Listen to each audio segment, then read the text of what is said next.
Now, I'm not an expert in anything. I'm one of those people who are kind of a jack of all trades, master of at least two. And I thought it would be appropriate if my first official video on this channel was how to start a new thing, hobby, whatever.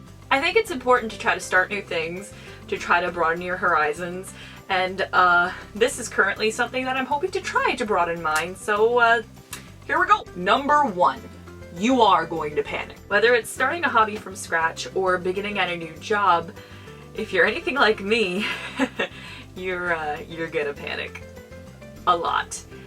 Even if you think that what you're gonna try is gonna be really cool and really exciting and it's such a great idea, you sort of get like brain stage fright. You just kind of lock up and you realize, oh, I'm gonna have to put all this time and energy and effort into this thing, and oh my god, it's getting so big, it's gonna kill me. Stop, breathe. Something that I find helps me when I'm entering situations that I know are gonna make me anxious is that I acknowledge that I am going to be anxious. Yes, starting long-term projects or committing to new things can be quite scary, but if you remind yourself, hey, I am going to be scared in the beginning by this, then you're mentally prepared for it, and when you're nice and prepared, it's not going to be so bad because you see it coming and you'll be able to go past that and do what you want to do. Number 2, don't worry about it until you have to worry about it. This is a problem that I tend to have a lot because once I get past the initial anxiety and start planning out what I'm going to do, I tend to plan a little too far. Now, having the wherewithal to think ahead isn't exactly a bad thing, but it is when you start worrying about problems that you haven't even come across yet and are really, really far down the line. Basically, I start worrying about step 25 before I've even completed step 1. Break things down into small, manageable tasks that you can accomplish in piecemeal. If you're worried about applying for a job, don't start worrying about whether or not you're gonna like your coworkers or whether your manager is gonna be a dick. Just focus on filling out the application right now. If you're worried about starting a blog, don't start panicking that you're gonna run out of ideas or you're gonna get hate on the internet. Just think about putting it up. One of the biggest things that I do that has stopped me from doing things that I may have really, really liked is that I start worrying and I sort of talk myself out of things. I mentally trip over my own feet thinking about things that haven't even come into play yet. Breaking things down into small, manageable tasks will not only help you not worry about things that you don't have to worry about yet, but it will also give you a small sense of victory every time you complete a task. It's kind of like leveling up in a video game. You get this tiny little victory that'll carry you forward until the boss battle. Number 3, ask for help.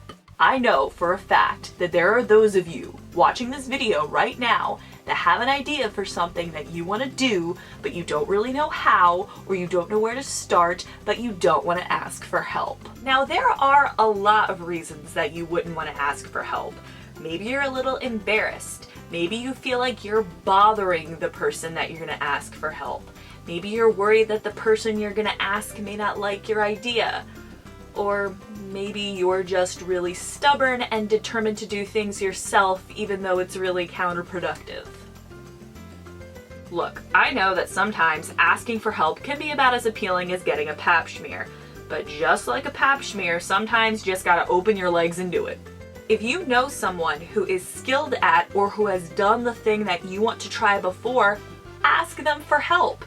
Even if you don't personally know them, you can send them a friendly email. If you have the ability to ask someone for help in what you want to try, do it. It will cut your labor in half. Not up or shut up, you just gotta do it. Number 4, you gotta actually do the thing. Believe it or not, this is the hardest part for me.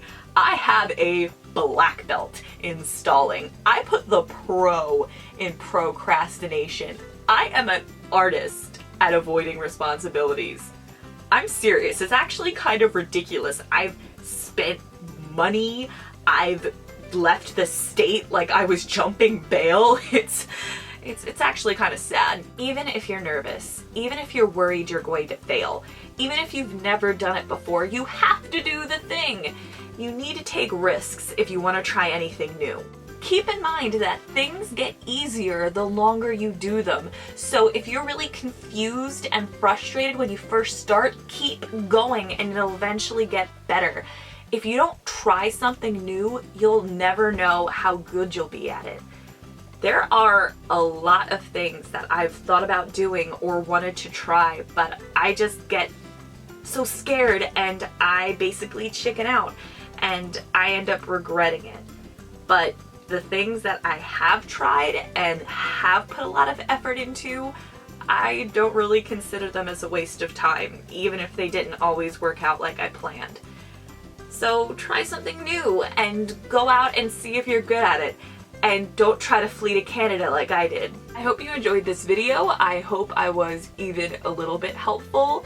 And I hope you can subscribe and like and see if you can like any more of my videos once they're up. I hope to make YouTube my new thing that I'm gonna try, so now I have to take my own advice and actually do the thing. Let's go.